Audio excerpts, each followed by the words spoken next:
2000 Prius Prime. So here's your typical little tiny tap in the plastic bumper, but it's smashed in the side, and as you can see, I put the connector together here, but you can see the connector is broken. If it will ever focus, come on Prius, or I mean Apple, come on, you can do it. Yeah, piece of, come on, focus. All right, Apple doesn't want to focus. So as you can see, that connector is broken. There we go. And all these little metal brackets that hold this accumulator assembly, plus the solenoid valves, expansion valve block, distributor tubes, and everything like that, everything is bent and pushed back. You cannot get the brackets. This is a $2,600 assembly, and so they'll be purchasing a new one of these.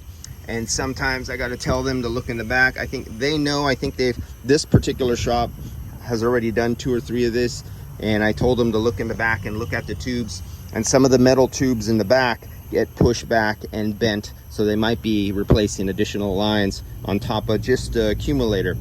After performing the recovery, remember I recovered all the way down to like 1,000 microns or so, the refrigerant.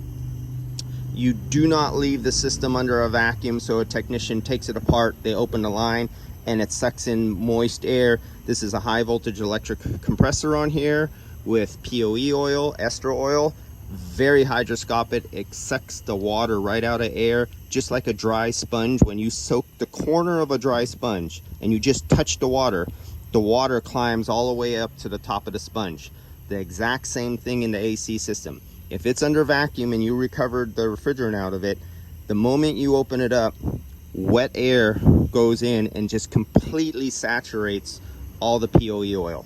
So here's dry nitrogen. I'm pushing it in.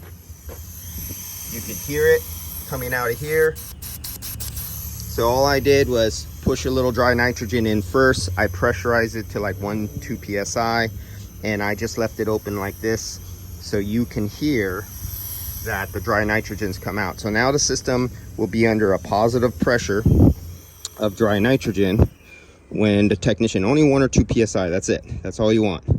And technician opens the first bolt, and there'll just be a little squirt of dry nitrogen out.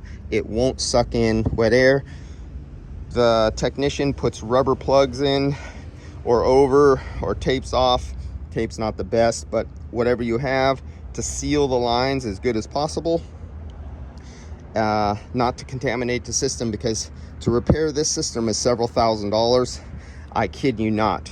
If you burn out that compressor, this is a $2,600 accumulator system that has to be replaced.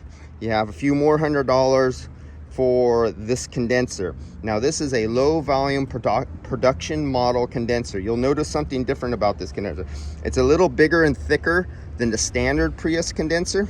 Another thing you'll notice, if you see the size of this line, you go, oh, that's a big line, that's a discharge from the compressor. But let's come down here. Going down there, look at the size of the line going here. It's the same size. You got a number 8, not a number 6, not a little number 6, because usually you have a little number 6 line, the small line coming out of the bottom for liquid, and you have the bigger line going in from the compressor. Not on a heat pump. This is a heat pump system. So it flips, and it goes from, this becomes, you could say, the evaporator heat exchanger, and the inside becomes the condenser, and it switches and puts the hot condensed gas into the cabin when you're up in the snow and you want instant heat. It's much easier to make hot air with a heat pump than it is to burn the electricity through a resistive element using up your hybrid battery really fast, because your hybrid battery is already going to be cold. If you're in like 20 degrees Fahrenheit winter, it's already going to be cold, so you already lost drive range capacity. Why do you want to steal more from it when you can use something like a heat pump that's like 4 or 5 times more efficient at making heat using less power? So you just use your heat pump to instantly give the passenger nice warm air instead of electrical resistant elements.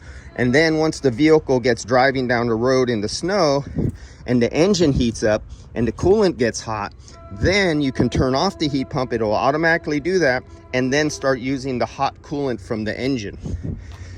So quick little lesson there. I'll see you guys later. This is another one ready to go. I'm just jumping on to this one right here. I got another one in the shop. I'm doing another one, and then I got 2 more recoveries over here somewhere. Recovery and 2. Oh, where'd he go? He took it. Okay. Oh, they took it already. I didn't get a chance to recover it. I gotta go in and recover it. Recovery here, and they just took that one. And yeah, I'm busy. All right, see you guys.